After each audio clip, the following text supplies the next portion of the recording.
trader, selamat datang kembali di Dimex Forex Insight, tempat di mana kita akan membahas peluang terbaik di pasar forex setiap minggunya. Dan untuk minggu ini kita akan ada agenda besar seperti NFP, pidato Powell, dan keputusan ECB yang akan mempengaruhi pasar market secara signifikan. Dan di sini masih bersama saya Firda sebagai host dan ditemanin seorang narasumber trader analis dari Dimex yaitu Miss Dina. Halo Miss Dina, gimana kabarnya, sehat? Alhamdulillah, kita bertemu lagi ya Miss sama sobat trader di YouTube khususnya, dan kita akan mengupas tuntas bagaimana dampak berita-berita ini terhadap market, termasuk juga strategi trading yang bisa Miss Dina berikan kepada teman-teman gitu. So untuk kalian siapkan catatannya sekarang juga. Oke Miss, kita langsung aja ya ke pertanyaan pertama. Bagaimana pengaruh ISM Manufacturing PMI dan ISM Service PMI terhadap USD? Oke, ISM Manufacturing PMI dan juga ISM Service PMI adalah indikator penting yang mana mencerminkan kesehatan sektor manufaktur dan juga jasa di Amerika Serikat ya. Nah, saat ini ekspektasi pasar itu memperkirakan manufacturing PMI-nya berada di 50,6, sementara service PMI-nya itu di 53 ya. Nah, jika data aktualnya ini nanti lebih tinggi dari perkiraan, nah ini tuh bisa mengindikasikan bahwa ekonomi Amerika Serikat ini masih cukup kuat gitu kan ya, sehingga the Fed mungkin akan mempertahankan suku bunganya akan lebih lama gitu kan.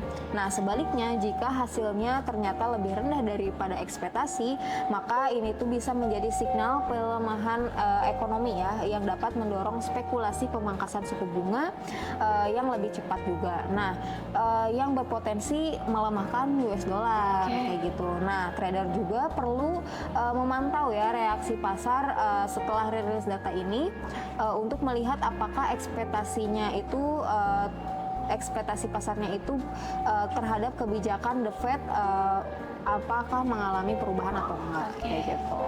Oke, seperti itu traders. Jadi mungkin tunggu dulu rilis setelah the Fed ya. Oke, next question Miss. Ini ada laporan ADP Non-Farm Employment Change.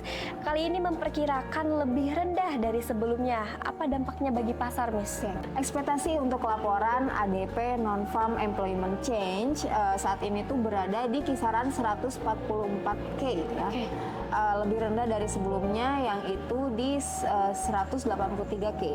Nah, jika aktual nanti itu lebih tinggi dari perkiraannya, nah maka ini bisa menjadi sinyal bahwa pasar tenaga kerja Amerika Serikat itu masih kuat ya, mendukung USD dolar juga karena mengurangi kemungkinan pemangkasan suku bunga dalam waktu yang dekat kayak gitu. Nah, sebaliknya jika datanya lebih rendah daripada ekspektasi, maka pasar bisa memulai berspekulasi bahwa the Fed mungkin harus lebih cepat nih dalam pemangkasan suku bunga atau melonggarkan kebijakan moneternya gitu. Nah, ini tuh bisa melemahkan US dollar dan mendorong aset seperti emas juga ya dan saham untuk naik gitu.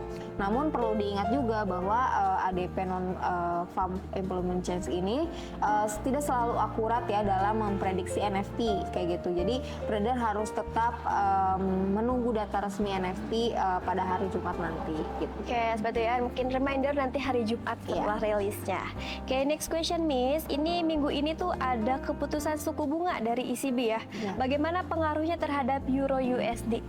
Nah, ECB juga diperkirakan akan mempertahankan suku bunga ya di 2,65% setelah sebelumnya itu di 2,90% ya. Namun yang lebih penting adalah pernyataan yang akan diberikan oleh ECB terkait prospek kebijakan moneter ke depannya. Nah, jika ECB ini mengisyaratkan bahwa mereka masih khawatir terhadap inflasi dan juga akan mempertahankan suku bunganya lebih tinggi dalam jangka waktu yang lama, nah ini bisa mendukung penguatan euro gitu kan terhadap US dolarnya. Nah, sebaliknya juga jika ada sinyal bahwa mereka akan mulai melonggarkan kebijakan moneternya lebih cepat gitu kan, euro itu bisa melemah karena ekspektasi pemangkasan suku bunga bisa lebih besar gitu.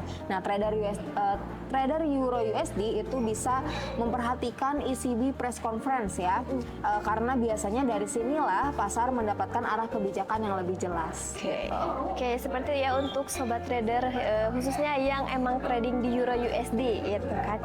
Oke, next question Miss, ini ada Gubernur BOJ Ueda ya akan berbicara di minggu ini. Apakah ada potensi perubahan kebijakannya? Oke, saat ini BOJ masih mempertahankan kebijakan moneter ya yang lebih longgar. Akan tetapi ada tekanan untuk segera melakukan normalisasi gitu kan. Nah, jika dalam pidatonya nanti itu Ueda memberikan sinyal bahwa BOJ itu bisa menaikkan suku bunga dalam waktu yang dekat, itu Japanese yen bisa menguat signifikan ya terhadap US dollar dan mata uang lainnya gitu. Namun jika Ueda tetap mempertahankan sikap dovish dan menegaskan bahwa kebijakan moneter ultra longgar itu akan berlanjut, maka Japanese yen bisa melemah lebih lanjut juga ya, dan US dollar versus Japanese yen berpotensi melanjutkan tren bullish-nya gitu. Nah, trader perlu memantau reaksi pasar terhadap pidato ini juga gitu kan ya, karena volatilitas pada JPY atau Japanese yen itu bisa meningkat secara tajam. Oke, nah seperti itu ya traders. Next question ini Miss, ada GDP Australia yang diperkirakan tumbuh 0,5%, lebih tinggi dari sebelumnya. Bagaimana pengaruhnya terhadap AUD? Oke, ekspektasi pertumbuhan GDP Australia di 0,5%, naik dari sebelumnya di 0,3%, itu bisa menjadi katalis positif ya untuk Australian dollar. Jika angka aktualnya itu sesuai atau lebih besar daripada perkiraan, ini tuh bisa menjadi alasan juga untuk RBA untuk tetap mempertahankan kebijakan moneternya yang ketat sehingga Australian dollar berpotensi untuk menguat kayak gitu. Namun Australian dollar juga dipengaruhi oleh faktor eksternal ya, terutama kondisi ekonomi Cina sebagai mitra dagang utamanya kayak gitu. Nah, jika ekonomi Cina ini menunjukkan perlambatan permintaan terhadap komoditas Australia ini bisa turun gitu kan, membatasi potensi penguatan Australian dollar kayak gitu. Nah, jadi trader AUD USD gitu kan ya perlu memperhatikan sentimen global juga gitu kan, serta reaksi pasar juga setelah data rilis ini. Oke, mungkin seperti itu ya traders. Dan next question ya Miss, ini mengenai unemployment claims dan NFP yang akan rilis di akhir minggu ini. Apa yang harus diperhatikan untuk traders? Oke, unemployment claims diperkirakan turun ke 236K ya, dari sebelumnya itu 242K. Nah, ini menunjukkan bahwa pasar tenaga kerja Amerika Serikat masih cukup stabil ya. Namun fokus utamanya itu tetap pada laporan NFP ya, yang diperkirakan akan naik ke 156K dari sebelumnya itu di 143K gitu. Nah, jika data aktual NFP-nya itu lebih tinggi daripada ekspektasi, maka US dollar itu biasanya akan tetap menguat ya, karena mendukung kebijakan suku bunga yang tinggi lebih lama gitu kan ya. Nah, sebaliknya juga jika nanti angka NFP-nya itu lebih rendah daripada perkiraan, nah ekspektasi pemangkasan suku bunga itu bisa meningkat ya, melemahkan US dollar dan juga mendorong aset beresiko seperti emas gitu kan untuk naik gitu. Selain jumlah pekerjaan yang bertambah, trader juga harus memperhatikan average hourly earning yang diperkirakan di 0,3% ya. Jika pertumbuhan upahnya itu lebih tinggi, nah ini tuh bisa menjadi sinyal inflasi yang masih kuat gitu, yang mendukung US dollar. Oke, seperti itu ya traders. Next question, ini mengenai Powell yang akan berbicara di akhir minggu juga ya Miss. Apa dampaknya terhadap market? Oke, pidato Powell itu menjadi salah satu sinyal yang krusial ya, karena pasar mencari sinyal arah kebijakan The Fed gitu kan. Nah, jika Powell tetap menegaskan bahwa inflasinya itu masih menjadi perhatian utama dan suku bunganya itu harus dipertahankan lebih lama, maka US dollar ini tuh bisa menguat gitu kan ya. Sementara aset seperti emas dan saham itu bisa tertekan kayak gitu. Namun jika Powell memberikan sinyal yang bahwa The Fed akan lebih fleksibel gitu kan ya dalam kebijakan moneternya ke depannya, nah US dollar itu bisa melemah dan aset beresiko seperti emas ataupun saham itu bisa naik gitu kan. Nah makanya dari sini trader harus mempersiapkan diri untuk menghadapi volatilitas ya, volatilitas tinggi saat Powell akan berbicara, terutama pada pasangan USD dan juga emas. Oke, seperti itu ya traders. Next question, bagaimana trading plan untuk XAUUSD Miss dalam beberapa hari ke depan? Secara teknikal, XAUUSD ini saat ini mengalami koreksi ya yang setelah cukup dalam. Kemarin dan juga sedang mengalami level Fibonacci di 38,2% ya, di sekitar harga 2.870 gitu kan. Nah jika harga berhasil menembus level ini dan ada peluang naik menuju ke Fibo 50% dan juga golden ratio di 61,8% yang berada di area 2.888 sampai 2.893. Nah area ini sekaligus berfungsi sebagai zona resisten kuat ya, yang sebelumnya itu merupakan area support signifikan.